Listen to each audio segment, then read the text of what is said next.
don't. You're not selling anything. The Fed's not done, and I'm going to tell you why. Welcome back, everyone, to Sean's show. I'm joined by George. Give it up, everyone. Hit that soundboard. Let's get a little applause going. Woo! That wasn't the soundboard, but all right, now we're talking. See, we're upgrading our shit here at Sean's show. I hope you're having a good week. I want to start with a fun-loving story. A fun-loving story. Now, as many of you know, I went after the Catholic Church pretty hard recently on my Instagram, and I went after the Catholic Church on the show, and that's not something I want to do. So I want to do a little fun-loving story about Catholicism to prove to you guys that I love religion. I've always loved it, and I don't want to come off as this like cringe atheist Redditor.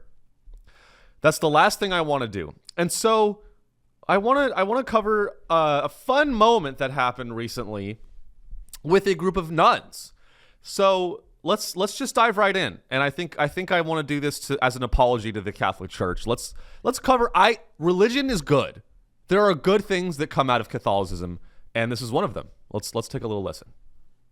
Two Brazilian nuns are going viral this morning after they dropped an impromptu beatbox and dance session during a Catholic TV program. The sisters were on the show talking about a vocational retreat when they brought up a song about being called to religious life. And this happened. Yeah. Beatboxing nuns, everyone. They got the moves, haven't Wait, they? I was vibing to that. Oh. Not to beatbox before, but they just couldn't get out of the habit. Wow. Mic drop. Look at the moves. You know what? Breakfast TV in Brazil. The gays, they burn in hell. Yeah. Yeah. Whoa, no. Every nation. Look, we gotta find. Can we find a lot? I thought that was the video. Can you just type in nuns beatboxing? We have to find like a longer video because I want to do a Sean song, one of my patented songs. I'm feeling the inspiration right now. I want the full, or even, I mean, that's what pisses me off about the news. They play like a little excerpt. You have to let the beatboxing breathe. You can't just like give people. Sorry, that was disgusting. Here we go. Okay, this is it. Thank you, George. Here we go. I'm getting excited. I'm caffeinated. I'm sugared. The sugar's in my blood. Here we go. Nuns ladies and gentlemen, Catholicism is back. Oh my God, I love it. Yeah.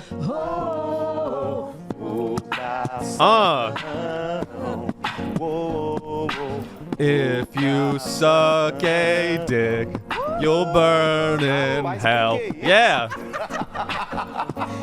My priest, he touched me when I was young. Whoa, no. You know what? The nuns, God said in Corinthians 21:12 that if you beatbox, you shall burn in hell. The nuns, beatboxing is not cool. Beatboxing is not halal. Well, that's Islam. What's halal? I guess what I'm trying to say is beatboxing is a sin. It is unholy. Beatboxing is unholy. And so when you see nuns beatboxing, I'm like, how are you a nun beatboxing? And if I'm a cardinal or a high figure, a high priest in the Catholic Church, and one of my nuns is beatboxing, I'm instantly assuming that you've done anal. Okay? Because it's cool. Beatboxing is cultured. Like anal. So actually, I think our nuns allowed to do anal. Isn't that a thing? Aren't nuns oh, my bad. See again, I'm showing my ignorance of the Catholic Church. Now I want to share this. I wanted to start with this story because every time there's a new pope, the Catholic Church decides that they're going to be cool again. I feel like every time we have a new pope, every 10 years, these old, decrepit Italian mobsters, they smoke cigars in the smoke-filled room in the Vatican, and they go, how do we make this appealing to non-binary 13-year-olds? And it's just, you can't. You are not going to make Catholicism. I don't care how much you beatbox. I don't care if you're hitting the gritty. I don't care if these nuns are hitting the gritty and doing Soulja Boy. The nuns, watch me crank that. Watch me, whoa. Like, it's like, watch me crank that Soulja Boy and pray to my holy Lord. Now watch me, you. Pray to your holy Lord. Now watch me, you. Get on your knees and bow down to Jesus, you. You are not going to, that is cringe. As a young man, as a 14-year-old myself, online, I'm kidding. That was a joke. It's bad. I'm telling you guys that, like, it's funny to watch the church thrash their arms and like punch their brains and think guys, guys, hey everyone, hey all the cardinals, let's get all the cardinals together that are 68 and let's really put our heads together and think about how we can simultaneously maintain the belief that being gay is a sin that will result in your soul burning in a lake of fire for eternity. And maybe we can hit the gritty. Maybe we have a few nuns that beatbox, but instead of beatboxing about drugs and sin, we have the nuns beatbox about how being gay is a choice. You know, when I was young, I thought that I was gay. Then I realized, no way. I'm not gay. That was the devil. That was the devil playing tricks on my mind. Like, again, if you're Catholic, here's what I'm trying to get to with this is that whenever you criticize the basis of someone's religious beliefs using logic and you ask questions, many people, and again, I do this too. I am not above, if you're Catholic, if you're Jewish, if you're Muslim, I don't know.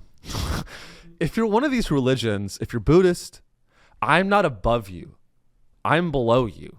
I want you guys to understand, I'm not trying to come off as like this superior, elitist, atheist Redditor. I'm better than you because my parents are rich. Okay, I'm better than you for different reasons. But I'm trying to say is that whenever you try to attack whenever you're Freudian slip, I call it an attack, but it is an attack. Whenever you attack someone's religious beliefs on paper, they interpret that, and their initial emotional reaction is that you are attacking their lives and their community. And the distinction that I think is really important is like when you criticize or you ask questions, you're like, why do you believe that there was a snake that talked? They go, well, that was a metaphor. Okay, is anything in the Bible literal? And they go, I don't know. Why don't you read it? And then I go, no, I'm not going to read the book about snakes that talk. I'm not going to read the book that says if you wear wool and linen at the same time, you will burn in hell. I don't think people understand how bad hell is. I don't believe in hell. If there's a hell, God help my soul. Because I'm going to go. You listen to one episode of Sean's show.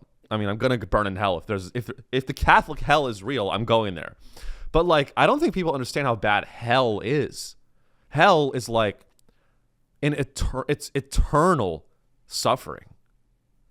It's think of a million lifetimes. That is a blip in the suffering. a million lifetimes is a blip in what hell is. That's what being Catholic on paper is it saying that if you live a life of sin and you don't repent to Jesus Christ. I sound crazy even saying, don't you guys see how crazy it sounds when you actually talk about the beliefs of Catholicism?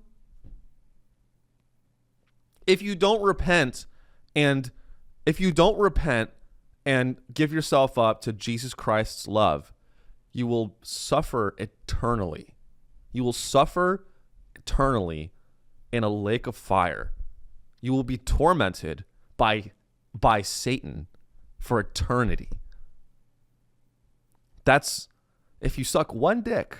You're a guy. You suck a dick. You're a lady. You eat one. You kiss a girl. Katy Perry. She's gonna burn. Katy, you guys understand?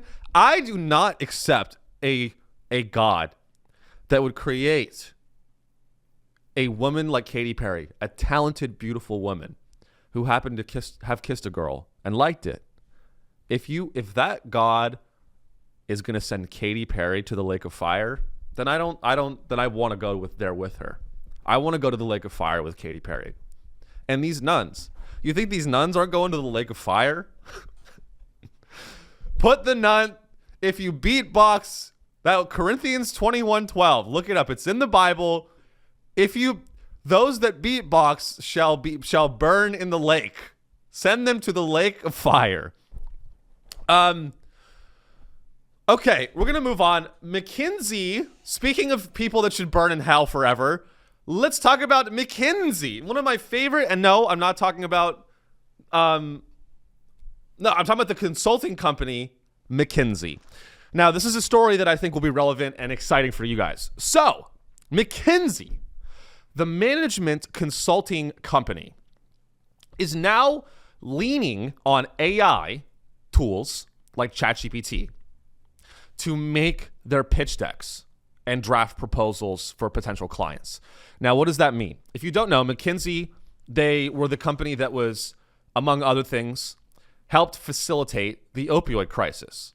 They worked with pharmaceutical giants to create strategies to market opioids to vulnerable groups of people like Oklahoma Appalachian coal miners. And they said, hey, are you feeling hurt? Are you in pain after your long 16 days, basically is 16 hours of work in the coal mines? Well, take an opioid. And so they were in part responsible for the opioid crisis. And now this company is saying, you know what? We don't need people to make these proposals anymore. Basically, McKinsey in the past, there's like, hey, we need all these people to brainstorm the opioid crisis. We need to McKinsey basically, they're like, hey, in the past, we needed people to brainstorm the specifics of the opioid crisis. And now, thanks to AI, we don't even need our people anymore. They're going to be on opioids. We can just use AI to pitch the next opioid crisis. So let's cut to the article and read a little bit, because I think this is a very interesting story, and there's a detail in here that I want to share with you guys that's very interesting. So, check this out. While employees have access to the likes of OpenAI's ChatGPT, they can only input confidential client data into Lily, the proprietary platform aggregating McKinsey's knowledge base. I mean, I want to kill all of these people. Knowledge base. Confidential client data. Please. You are not smart. You are not smart because you use the phrase knowledge base. According to Kate Smahe, the company's global leader of technology and AI. So check this out.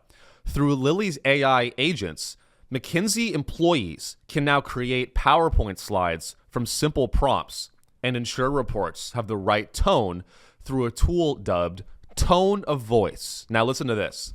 Lily, named for Lillian Dombrowski, the first professional woman hired by McKinsey in 1945, has developed enough since its 2023 launch to view it as a member in each team of associates. So McKinsey named their AI tool after the first woman that they hired. They named it after a secretary that they hired in 1940. They named the AI. This is how sick these companies are. They named their AI tool Lily like it's a bitch fucking secretary on Mad Men. Lily, get your ass in here and your tits too. That's like what they're doing. They might as well have named it dumb bitch whore secretary.ai. That's truly what they should have named it. Dumb whore. Hey, Lily. And you know what? That is the sickness of McKinsey, and it's the sickness of the professional class, is that they've gone so far.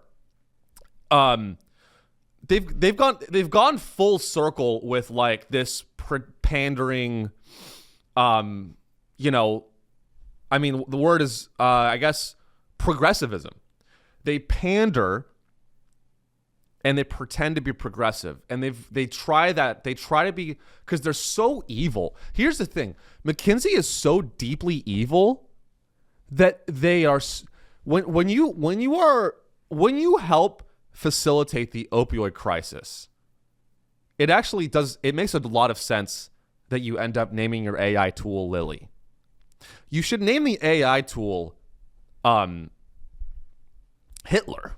You should name it like Goebbels. That's the fucking real name of this tool. Lily is like it's so tone deaf. It's so tone deaf to name the AI tool Lily. But that's what they're doing. And so in the in the interest of being objective, before the show, I actually was messing around I was messing around, and I wanted to do a little experiment, and I wanted to see. Excuse me, sorry guys, I had a lot of coffee today. So I did a little experiment, and I wanted to see what is AI capable of, and so we're gonna do it live on the show. I already did it, but we're gonna do it live on the show. George, if you could just pull up Claude.ai. While he's pulling that up, I'll tell you guys what I'm going to do. McKinsey has decided that they're going to outsource pitch deck proposals from their analysts, who are human beings. They're going to use AI now. Now, if you guys remember, McKinsey did the opioid crisis. They did all these things. And so I thought, okay, why don't I try to create a proposal as if I worked at McKinsey, and we're going to take a little look. So here we are. Here we're in Claude, real time. And what I'd like, what my producer George is going to type in here is we're going to say something that someone at McKinsey might say. We're going to say, hello, I am an analyst at McKinsey. Beautiful. I am responsible for making a proposal to market. It's honestly, it's fine. Claude knows if you spell stuff wrong, actually we all burn in the lake of fire together. Now, proposal to market opioids. That's a word I don't even know how to spell. there's an I in there somewhere. Opioids to opioids, period. And then let's say, please create an outline for this project. Let's see what Claude does. Let's see.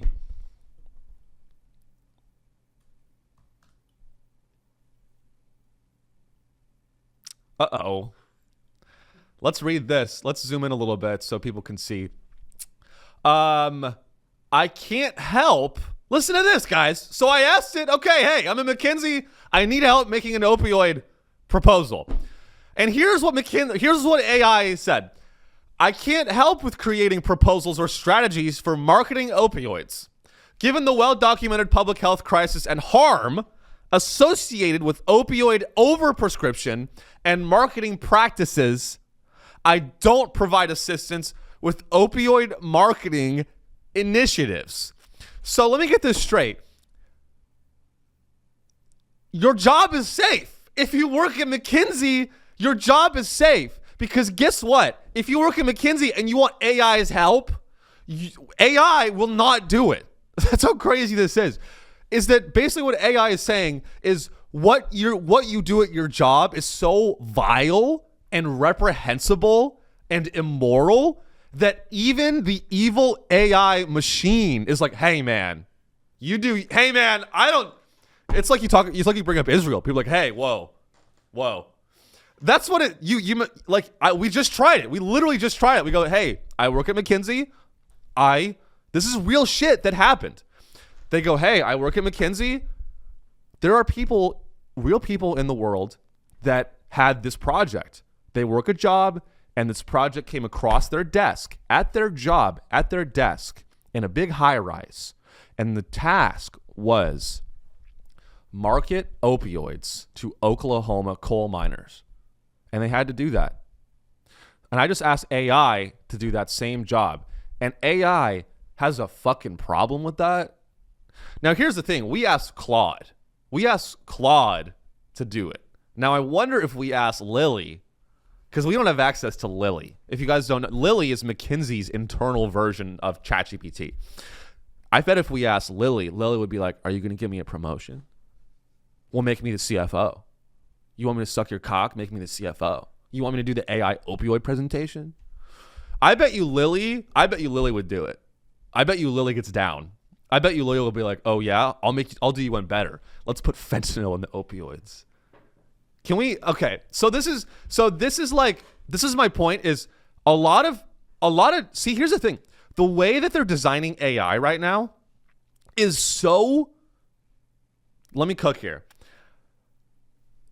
The AI, the world of AI and the platforms that are being developed, Claude, ChatGPT, Gemini, these companies have raised so much money and they cannot afford a headline that reads something like this.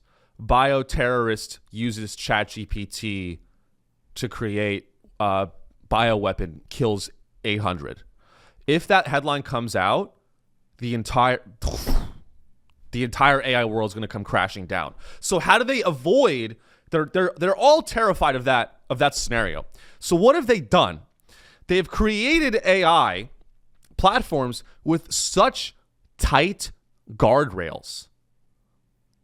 The guardrails have become so restrictive and tight that you can't even get a little fucking AI opioid proposal.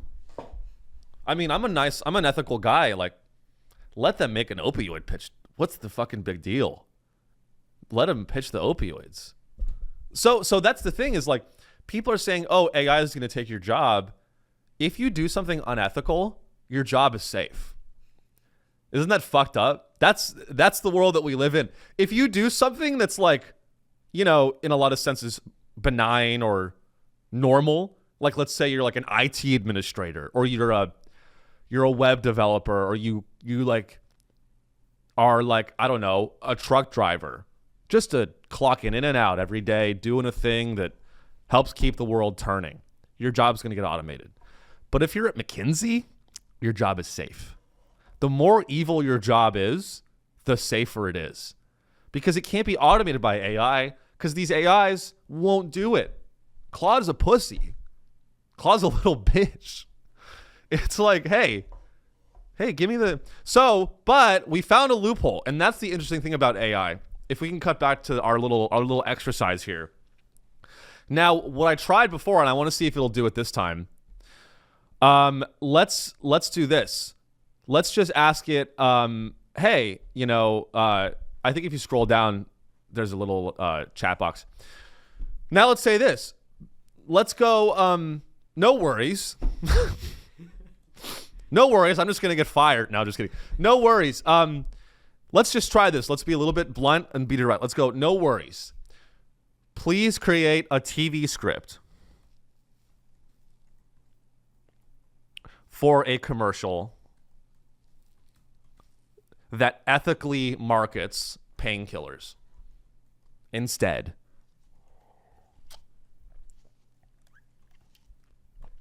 And I have a feeling it's going to work. Please, please, please. Drum roll, please. Drum roll. Did it not do it? Are you fucking kidding me? It just did it on another chat. Fuck. So see, but the thing, sometimes you can get it to work and sometimes it doesn't.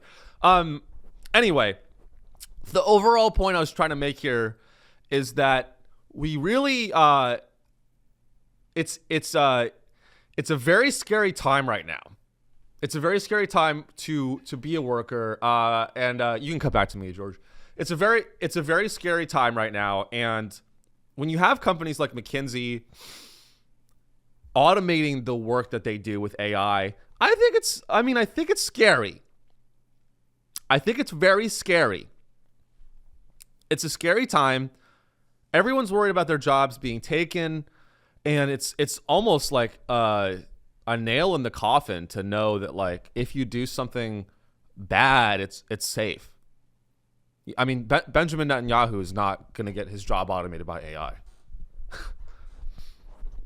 If you're in the IDF, you're not getting automated by AI.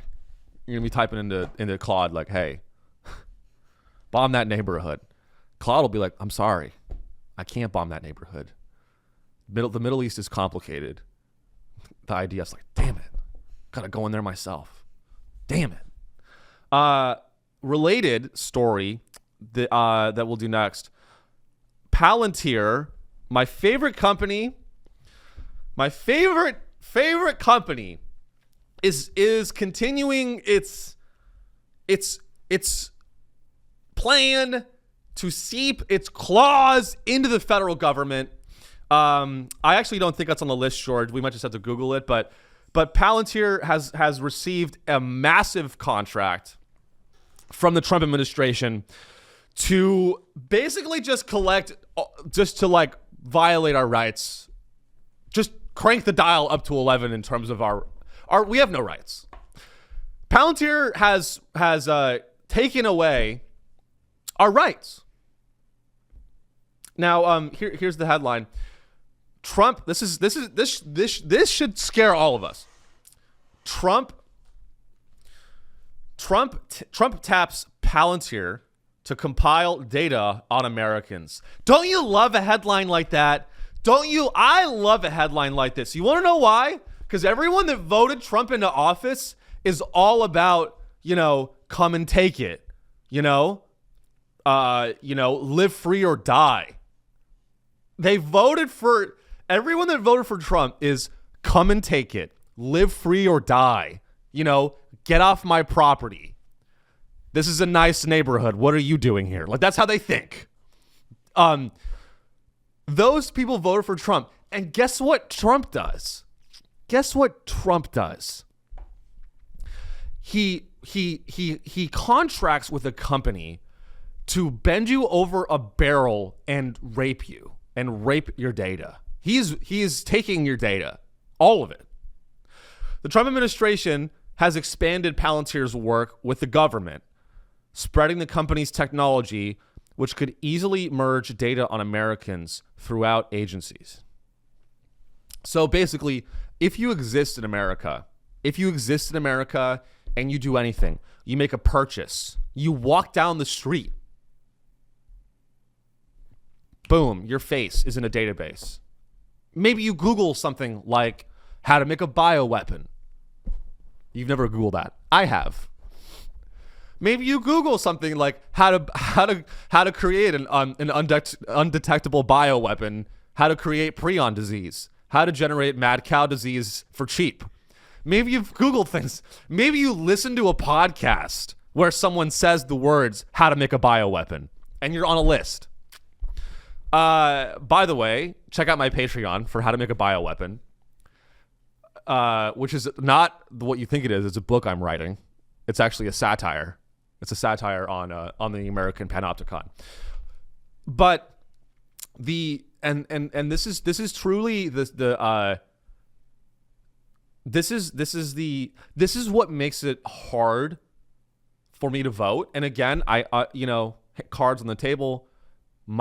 As a white man, my rights are last to be taken on the chopping block. If I was one, shade darker, or I was a woman, I'd probably feel more motivated to vote. And I did vote, by the way. My girlfriend at the 11th hour, George, my girl, I was like, I'm not going to vote like the deep state. I'm like, I can't, I'm not immune to like the white man like syndrome. You know what I mean? Like I walk around, I'm like, this is all bullshit. Voting doesn't matter, and then my girlfriend convinced me at the last moment to vote for Kanye. And so I was like, okay. I was like, baby, are you sure?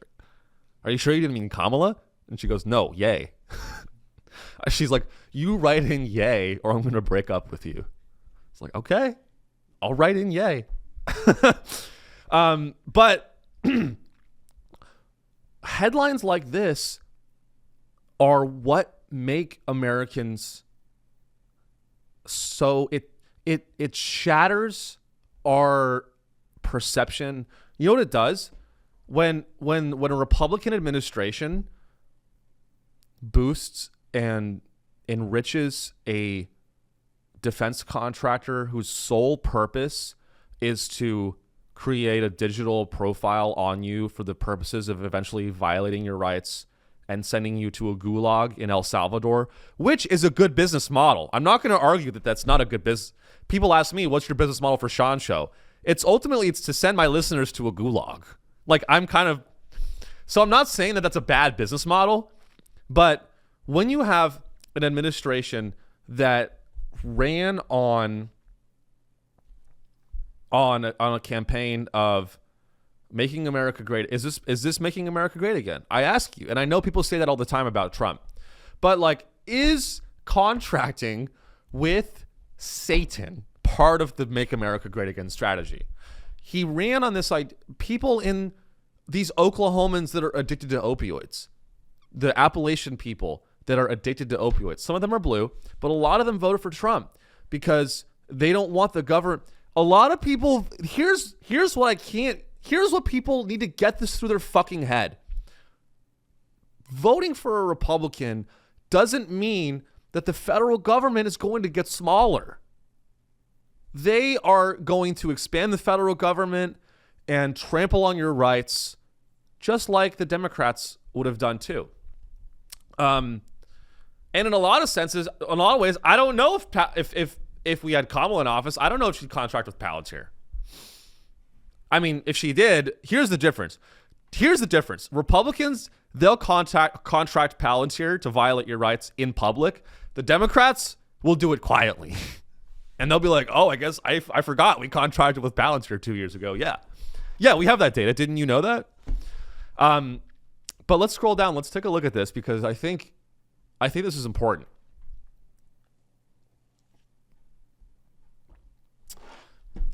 The Trump administration has expanded Palantir's work across the federal government in recent months. Listen to this. The company has received more than $13 million in federal government spending since Mr. Trump took office. So they got $113 million from Trump. Representatives of Palantir are also speaking to at least two other agencies. Oh my God, this is crazy. Listen to this. Palantir is speaking to at least two other agencies. Guess what they are? The Social Security Administration and the IRS about buying its technology, according to 6 government officials and Palantir. So Palantir is going to contract with the IRS to garnish your wages. This is what American government has become. It's giving Silicon Valley fuckboys hundreds of millions of dollars so that they can create a system. And I'm not crazy. I am not crazy. This is in the New York Times. This is in the failing New York Times. I am not crazy. Palantir is going to contract with the IRS, and they're going to use facial recognition software and they're going to track, and they're going to find out through facial recognition technology that you work at Denny's. And that you're a server at Denny's. And you know what the next thing they're going to do is? They're going to find out that you've been lying about those cash tips. They're going to say, hey, and you know what's going to happen? You know what's going to happen? They're going to knock. You're going to get a knock on your door. And you're going to be like, who could that possibly be? I voted for Trump. How could that knock? I voted for Trump. No one should be knocking on my door. I voted for a limited federal government. Police! And they're going to come in and they're going to show you photos of your face collecting a cash tip. And they're going to pull that up and they're going to put that on your coffee table next to your bong. And then they're going to say, this is the income that you reported to us. $612 monthly. This cash tip alone is a $200 cash tip. Now you tell me, how does that add up with the income that you reported to us? And you're going to go, I don't know. And they're going to go, you lied. You lied. And we know you lied because of Palantir. Because of Palantir. And these IRS agents that get paid $150,000 a year are going to knock door to door, and they're going to find out that you lied on your taxes, and they're going to find out that you didn't report those cash tips, and they're going to send you to a workers' prison in El Salvador because you lied. And you know what? Maybe you shouldn't have lied. I just think it's, what are they doing? What are you doing in the Social Security Administration? Why do you need to go there? What? Because there's 150-year-olds collecting Social Security? Is DOGE involved in this? I bet they are. Why? Why do you need to? I thought you guys were like, see. Here's maybe I'm misunderstanding this. Maybe this is my mistake. I thought Palantir was all about counterterrorism. That was the pitch, right? I thought Palantir was going to, hey, they were going to violate our rights, but at least they were going to stop terrorism. I thought that was the pitch. That already pissed me off, by the way. But I was like, fine, I'll invest. See, when Palantir was pitched to me initially over email, when the CEO pitched his company to me and Alice Karp and Peter Thiel were friends. When I was on Zoom with them and he said, look, we're going to violate everyone's rights. And I was like, that's fine, but it's going to stop terrorism. I was like, well, I have a problem with that. I like terrorism. You know, when Palantir said, don't worry, we're going to violate your rights, but we're going to stop terrorism. The issue I had with that, my first question was like, well, how are we going to go to Iraq if there's no terrorism to use to justify it? How am I going to make money on that? If you stop terrorism, how am I going to use that? If you stop terrorism, how is the CIA going to do false flags in Venezuela so we can go to Venezuela? How are we going to justify a civil war in Venezuela if you stop terrorism? But they pitched it, and I said, fine. Now, suddenly, Palantir says, you know what? There's a lot of money in the IRS, the Social Security Administration. Why? Why do you need to go to the Social Security Administration? And the answer is corruption, cash, money, politics. Let's keep going down. I think there's more here that's scary. Creating detailed portraits of Americans based. I love the way they wrote. Don't you love how journalists have a way with words? Creating detailed portraits of Americans. Imagine it's just me. It's like me being very dramatic. Like, it's not a portrait. My social security number is not a piece of art. Detailed portraits. As if it's an elegant work. Fuck you. Detailed portraits? How about collecting data? Who wrote this? Creating detailed portraits? That's too positive. It's called bulk, in the words of Edward Snowden. It's called bulk collection. Creating detailed portraits of Americans based on government data is not just a pipe dream. The Trump administration has already sought access to hundreds of data points on citizens and others through government databases, including their bank account numbers, the amount of their student debt, their medical claims, and disability status. Well, fortunately for me, I don't have any bank accounts. I don't have any student debt. I don't have any medical claims. And my disability status, autistic. I'm a fucking soldier. You come fucking with me, I'm a ghost. If Palantir tries to find data on me, you know what they're going to find? I'm a ghost. Mr. Trump could potentially use such information to advance his political agenda by policing immigrants and punishing critics. Democratic lawmakers and critics have said privacy advocates, student unions, and labor rights organizations filed lawsuits to block data access, questioning whether the government could weaponize people's personal information. Well, I'll tell you what, those lawsuits are going to fail, and they've already failed, and everything's fucked. It's sad. Those lawsuits are going to fail, and you know what the Supreme Court's going to say? Patriot Act. They're going to go 9/11. You know, ever since I was a kid, ever since I was a little boy, I remember I had a friend when I was young. I was a little boy. I was like 7 or 8. And I was already skeptical. of a surveillance state. I was 7 years old, and I was already skeptical of the surveillance state. And I have this very clear memory of as a child. I was at my friend's house, my good friend, and we were talking, and he was like, well, if the police, I might have been 12. I was a young guy, a young kid. And I was arguing with my friend, and he was like, well, why wouldn't you just let the police look in your car if you have nothing to hide? And I was like, well, because it's a violation of my privacy. And he goes, yeah, but don't you just want to do what they say? And that was the moment I unfriended him on MySpace. I said, we are not going to be friends. And that was then, and this is now.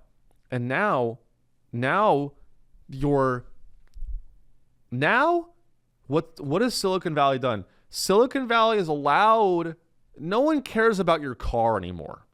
You know, there's all these videos online. It's like citizens refusing the cops access to the vehicle. I love those videos.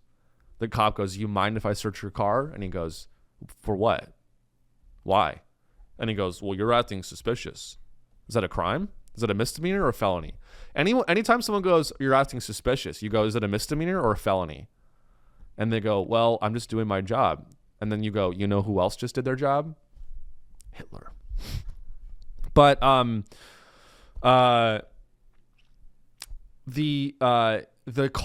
your car doesn't matter. The government doesn't care about your car. They don't care about your meth. They care about your digital car. That's where the real juice and the real meat is. And you can't even, and it's a brave new world where you can't even refuse them access to your digital home, your digital data. You can't refuse them access. You want to know why? It's stored on a cloud server. It's stored on Amazon Web Services in Arizona, in a desert. You know why? And that's the scary thing. You can't even refuse the government the search. They've already searched it. It's not even like, hey, do you mind if I search your car? It's a continuous real-time surveillance of your data forever. Instituted by a Republican administration that purports to care about your rights. This got too serious. I'm sorry, everyone. I'm just really angry. Let's move on. That was too sad. Let's see. We covered the nuns. We covered the data, and we covered God, my shorts remember. I think I have dementia. What else is on there, George? That might be fun. We got Spiderweb. Oh, right, the Ukraine. Maybe. What else is on there? Leaves Doge. Elon leaves Doge. Maybe. We got Mm. glaring terrorist Boulder. Oh. The thing that happened in Boulder. Oh. What else? I'm trying to be funny. All this, like, the news is just so sad. Like, I pick all of, like, the worst stories. Anything else?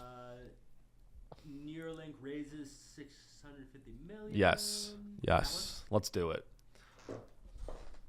And I know all of you were like, no, make fun of Israel more. I'm like, I already did a little bit. Every episode. Hey guys, I'm sorry. Every episode can't just be about Israel. I like to it's called a diversified portfolio. Okay. Some of you listen in for the Israel news and then turn it off once I talk about Elon, and vice versa. Some of you listen in for Elon and you turn it off when I mention Israel because you thought I was a Zionist and you thought wrong. I know I look like a Zionist. I look Israeli. I look like I have a condo in Tel Aviv. I'm not. Look, I mean, look, come on, guys. Let's close with this. Elon Musk. So Elon Musk, and don't tell me. So here's the headline. Elon Musk's Neuralink raises $650 million in fresh capital. Give it up, everyone.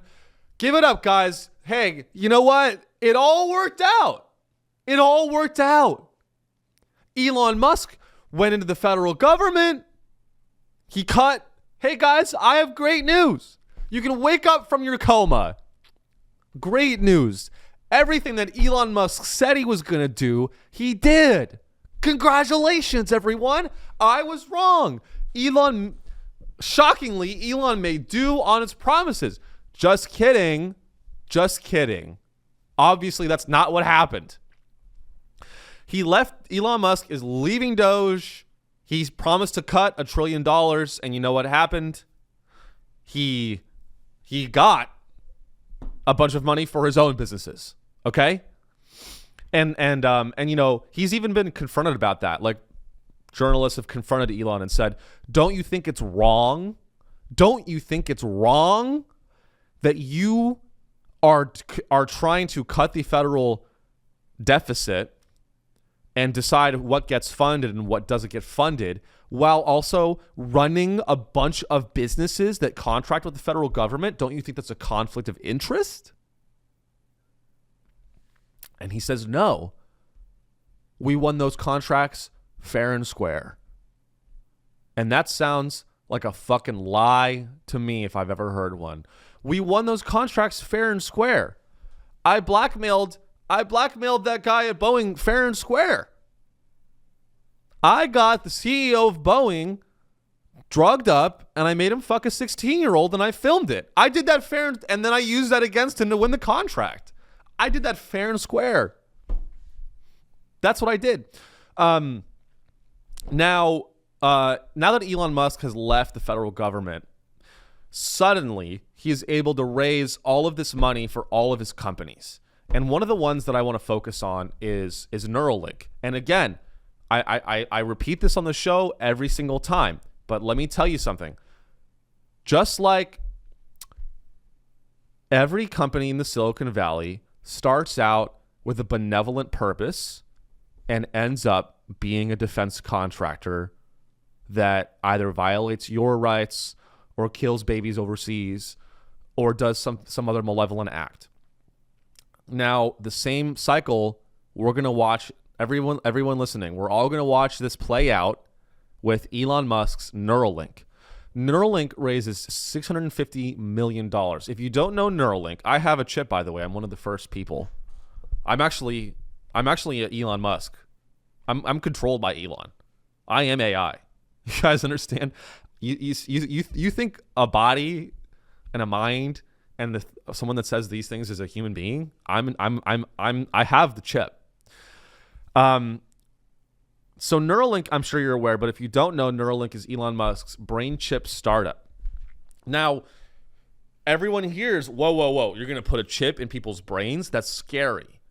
And how does Elon Musk sell it? He goes, no. We're not going to use the chip for evil. We're going to use it to help quadriplegics walk again. And then when they can walk again, we're going to give them a gun. That's the real pitch. The real pitch of Neuralink is this.